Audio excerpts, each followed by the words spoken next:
सियासी मैदान की हर बड़ी खबर से आगाह रहने के लिए हमारे चैनल आजाद सियासत को सब्सक्राइब करें और बेल आइकन को प्रेस करें। अस्सलाम वालेकुम नाज़रीन, आज़ाद डिजिटल से मैं हूं आसिम सिद्दीकी और आज के गेस्ट हैं फैज़ुर रहमान साहब।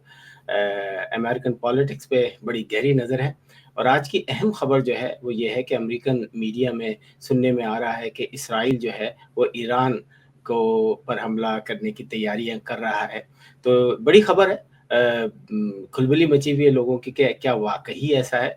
तो फैज साहब से उसका तजिया सुनते हैं। फैज साहब क्या देख रहे हैं? आपको ये कोई छोटी बात तो है नहीं, ईरान पर हमले का मतलब है कि एक बड़ी वॉर शुरू होने का इम्कान है, क्या कहेंगे? शुक्रिया आसिम। देखिए, इस किस्म की स्पेकुलेशंस जो हैं वो कई बरसों से एक्चुअली जारी हैं ईरान के हवाले से, और ये बात तो बिल्कुल तय है कि इज़राइल ने, अमेरिका ने और जितने भी जो ईरान के जो मुखालिफिन हैं, जो कंट्रीज़ हैं, उन्होंने ये कहा हुआ है और खुल के कहा हुआ है कि वो ईरान को किसी भी सूरत में एक न्यूक्लियर पावर बनने नहीं देंगे। ये अमेरिका की भी एक खुली और बिल्कुल एक तयशुदा पॉलिसी है, और इज़राइल की भी ये एक अनाउंस्ड पॉलिसी है, इसमें कोई इबाहम नहीं है। तो ज़ाहिर है कि जब भी आप देखते हैं या सुनते हैं कि ईरान किसी भी तरीके से थोड़ा-सा उस प्रोग्राम पे आगे बढ़ रहा है, ख़ुसूसन जब डोनाल्ड ट्रंप ने अपने पहले दौरे सदारत में, जब वो 2016 में बने थे प्रेसिडेंट, जीता था इलेक्शन, जब 2017 में हल्फ उठाया था, तो उस वक्त हुआ यही था कि वो उन्होंने जो कैरी जो सेक्रेटरी ऑफ स्टेट थे, शायद हमारे नाज़रीन को याद होगा, ओबामा के ज़माने में ओबामा ने जो न्यूक्लियर डील की थी ईरान के साथ, उसके नतीजे में ईरान का जो एनरिचमेंट का प्रोग्राम है उसको रोक दिया गया था। लेकिन जब हमारे ट्रंप साहब आए तो उन्होंने वो डील ख़त्म की और ईरान को फिर एक तरह से वो उस पाबंदी से आज़ाद हो गया, और कहा यह जाता है कि वो उन्होंने बड़ी तेज़ी से अपने एक यूरेनियम एनरिचमेंट के प्रोग्राम को आगे बढ़ाया। और ज़ाहिर है कि यहाँ पर उससे ख़तरे की घंटियाँ बजी हैं, और वो अब एक और अभी बाकायदा स्टेटमेंट आया था कि अगर ईरान की तरफ से आया था कि अगर उन्होंने भी कहा था कि हम न्यूक्लियर प्रोग्राम, अगर हम पर हमला किया गया, हमारी तरफ ऐसी स्ट्राइक्स हुई, इसी के जवाब में ग़ालिबन ये जो आपने ख़बर दी है, वहाँ से भी एक बहुत ही इंतहाई ज़िम्मेदार शख्सियत ने ये बात की है कि हम न्यूक्लियर प्रोग्राम, बाकायदा न्यूक्लियर वेपन्स को हासिल करने की कोशिश करेंगे। तो देखिए, ये जो बॉटम लाइन है आसिम, वो सदर ट्रंप का दूसरा दौरे सदारत एक्चुअली राइट नाउ, हम इस वक्त in reality, in real time एक नया वर्ल्ड ऑर्डर अनफोल्ड होता हुआ देख रहे हैं। इस वक्त बिल्कुल एक दुनिया बदल चुकी है, ऑलमोस्ट ओवरनाइट। जिस वक्त ईरान, तो ज़ाहिर है कि उसको अपने खदशात हैं, और यकीनन दुरुस्त खदशात हैं, और उसकी वजह से चूँकि पाकिस्तान ईरान का नेबर है और दूसरी जो नेबरिंग कंट्रीज़ हैं उनको भी इस मामले पर बड़ी तशवीश है। लेकिन आप देखिए इस वक्त यूरोप का जो हाल हो रहा है, और यूरोप में जो एक तरह की सफ़े मातम मैं कहता हूँ बिछी हुई है, कि जिस तरह से वहाँ पहले तो जो यहाँ के वज़ीर दिफ़ा हैं अमेरिका के, लेक्सेट, उन्होंने जाकर जो तकरीर की है, सॉरी लेक्सेट नहीं, हेक्सेट, उन्होंने जाकर वहाँ तकरीर की और खुलकर बिल्कुल एक 3 वाज़ेह बातें की। उन्होंने कहा कि नो नेटो मेंबरशिप फॉर क्या कहते हैं आपके Ukraine, no American boots on the ground, और एक तीसरा जो एक अहम पॉइंट ये था कि वो जो है अब कोई पैसे वगैरह भी या वो भी नहीं देंगे उसके, मतलब अब नो मनी, नो नथिंग। तो बेसिकली वो एक बहुत बड़ा एक ज़बरदस्त किस्म का वहाँ पर उनको वो मिला, एक धमाका खेस जिसे खबर कहते हैं, शॉक। अरे फिर उसके बाद जेडी वैंस ने जाके खबर कर दिया, और न सिर्फ उन्होंने तकरीर की बल्कि मजाक उड़ाया अपने यूरोपियन अलाइज का, जिसमें जर्मनी, यूके, और दूसरे जो अहम ममालिक हैं, फ्रांस, वहाँ खड़े रह के म्यूनिख सिक्योरिटी कॉन्फ्रेंस में बाकायदा अपने यूरोपियन अलाइज का मजाक उड़ाया। उनका कहा कि तुम लोग किस किस्म की डेमोक्रेसी कहते हो, और तुम्हारे पास क्या हाल हो रहा है।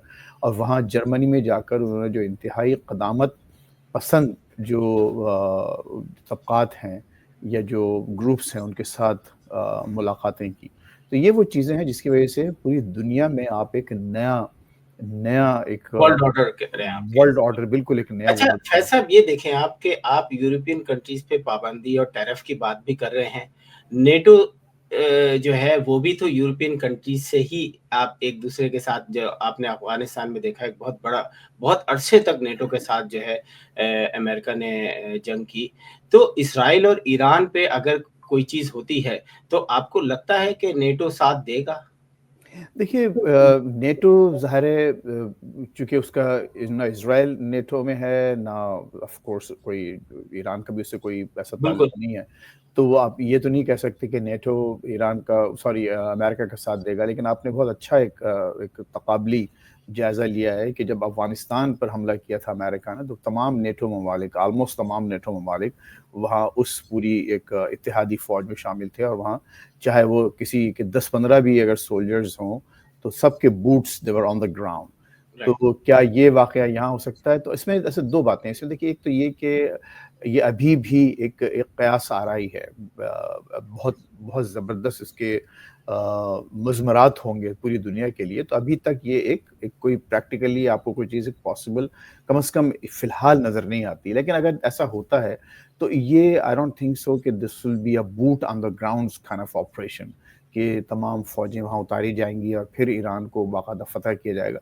ये इस वक़्त जो बात हो रही है वो ये कि कोई जो सर्जिकल स्ट्राइक्स के ज़रिए, इवन वो ड्रोन स्ट्राइक्स भी हो सकती हैं, वो अनमैन्ड कोई ऐसे जहाज़ वहाँ भेजे जा सकते हैं, बॉम्बर्स, और उनको उनकी जो फैसिलिटीज़ हैं, न्यूक्लियर फैसिलिटीज़, उनको बॉम्ब किया जा सकता है। तो अभी इट्स टू अर्ली टू से कि अगर ऐसा कोई वाक़या होता है उसमें नेटो, लेकिन चूँकि अगर फर्स्ट चीज़ ऐसा it's a good question actually, क्योंकि अब इस वक़्त जो नेटो को इन्होंने यूज़लेस बना दिया है या टीथलेस बना दिया, सारे दाँत निकाल दिए हैं, तो क्या अगर अमेरिका पर ऐसा वक़्त आता है कि वो किसी मुल्क पर फ़ौज कशी करना चाहे, तो क्या नेटो के दूसरे ममालिक उसका साथ देंगे? That's a good question, that remains to be answered. चलें देखते हैं आगे आने वाले दिनों पे इस पे वर्ल्ड दुनिया जो है वो किस तरीके से डिस्कस करती है। एक आखिरी में एक छोटा सा सवाल, पूरी दुनिया में एआई ने जो है वो धमाका नहीं किया, बल्कि हज़ारों लाखों लोगों की जॉबें ख़त्म हो गई हैं। पहले भी हमने देखा कि इंडस्ट्रीज़ जो थी उसमें रोबोट्स वग़ैरह जो हैं उन्होंने इंसानों की जगह ले ली थी। लेकिन अब एक आईएमएफ की रिपोर्ट के मुताबिक तकरीबन 40% जॉब जो हैं वो ख़त्म हो जाएँगी। उनका एक अंदिया है कि आने वाले दिनों में आप क्या देखते हैं कि ये 40, जिस तरह आबादी दुनिया की बढ़ रही है, 5, 6, 7 अरब की हो गई है, तो आगे आने वाले दिनों में जब जॉब्स नहीं होंगी तो किस तरीके से आप इसका तजिया किस तरह करेंगे कि किस तरीके से बैलेंस किया जा सकता है? देखिए आसिम, ये एक मतलब एक कुदरती अमल है। आप आज से 100 साल पहले चले जाएँ, बल्कि सिर्फ़ एक 10 साल, 25 साल पहले भी जाएँ, बहुत सी ऐसी जॉब्स होती थीं खुद आपके आमने-सामने, जो अब आपको नज़र नहीं आती। मिसाल के तौर पे आप देखिए, वाशिंगटन एरिया में आपको हर पार्किंग लॉट पे एक पार्किंग अटेंडेंट नज़र आता था, ठीक है? जो आपसे पैसे लेता था। अब आप ये देखिए, किसी भी पार्किंग लॉट में वो नज़र नहीं आता नहीं। आपको। अच्छा, इसका मतलब ये नहीं है कि वो जॉब्स जो हैं वो अगर ख़त्म हो रही हैं तो वो लोग भी बेकार बैठ गए हैं। ज़ाहिर है कि उन्होंने कोई दूसरा जॉब इख्तियार कर लिया, अपने आप को कोई दूसरे स्किल्स सीख कर उन्होंने कहीं और जज़्ब हो गए हैं। अच्छा, फिर ओवर द इयर्स आप देखें तो कितने लोगों को याद है कि आप, जब मुझे याद है कि एक वक़्त अमेरिका में ऐसा भी था कि जब मैं पाकिस्तान फ़ोन करता था तो मुझे पहले ऑपरेटर से कहना पड़ता था, operator I would like to place a call to Pakistan, और ये मेरा नंबर है। तो फिर वो थैंक यू करके बड़ी नफ़ासत तो इससे से और बहुत बहुत आगे ही हो गया। तहज़ीब के साथ वो हमारी कॉल वो ऑपरेटर मिलाया करती थी। अब वो मुझे बताएँ कहाँ हैं वो ऑपरेटर्स?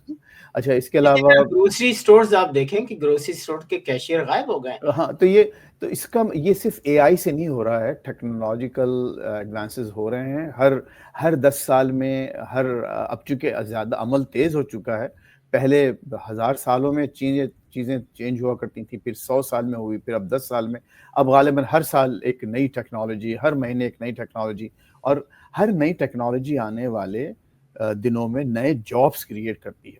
देखिए, उन लोगों के लिए ज़रूर एक ख़तरे की घंटी है जो अपने आप को नई स्किल्स से आगाह नहीं करते, जो नई चीज़ें नहीं सीख रहे हैं, और जो बिल्कुल एक बैठे हुए हैं अपनी जगह, तो उनके लिए ज़रूर मसाइल पैदा होंगे।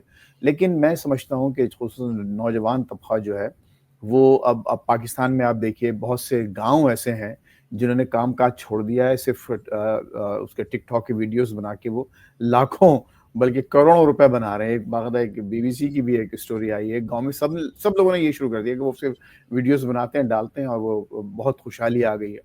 तो कहने का मतलब ये है कि ये एक कुदरती अमल है, टेक्नोलॉजी के वजह से और मसनूई ज़हानत या जिसे आर्टिफिशियल इंटेलिजेंस आप कहते हैं, एआई, उसकी वजह से ये अमल तेज़ हो गया है। लेकिन वो तमाम जॉब्स जो ख़त्म होंगी, उनकी जगह लाखों करोड़ों नई जॉब्स पैदा होती हैं। अब ये कि अब लोग उसके लिए तैयार रहें, अपने आप को नए-नए गुर सिखाएँ, नई-नई चीज़ें सिखाएँ और नए टूल्स सीखने की कोशिश करें, तो वो विल बी ऑलराइट। बिल्कुल सही कहा नाज़रीन। अगर आप लोग ज़माने के साथ चलना चाहते हैं तो फिर आपको भी अपग्रेड होना पड़ेगा, नई चीज़ें सीखनी पड़ेंगी। आज के लिए बस इतना ही। आसिम सिद्दीकी और फैज़ुर रहमान को इजाज़त दीजिए। देखते रहिए आज़ाद डिजिटल। खुदा हाफ़िज़।